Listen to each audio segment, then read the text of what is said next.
চট্টগ্রাম ভিত্তিক শিল্পগোষ্ঠী এস আলম গ্রুপের কারখানা গুদাম সহ প্রায় ১১ একর সম্পত্তি নিলামে বিক্রির ঘোষণা দিয়েছে ইসলামী ব্যাংক বাংলাদেশ পিএলসি।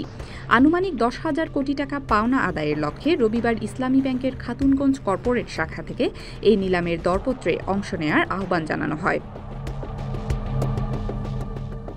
বিজ্ঞপ্তিতে বলা হয়, ইসলামী bank Bangladesh PLC Khatunganj corporate শাখার বিনিয়োগ গ্রাহক S Alam refined sugar industries limited প্রতিষ্ঠানটির চেয়ারম্যান মোহাম্মদ আবদুল্লাহ হাসান ও ব্যবস্থাপনা পরিচালক মোহাম্মদ সাইফুল আলমের কাছ থেকে ২০২৫ সালের ২৪ মার্চ পর্যন্ত লভ্যাংশসহ ব্যাংকের খেলাপি বিনিয়োগ বাবদ পাওনা ৯,৯৪৮ কোটি ৪২,৭০,০০০ টাকা।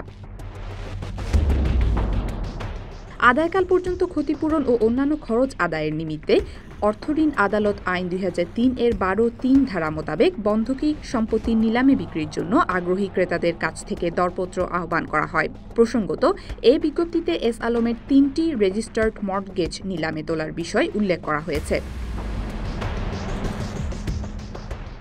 Desk report, CTG news, Chittagong.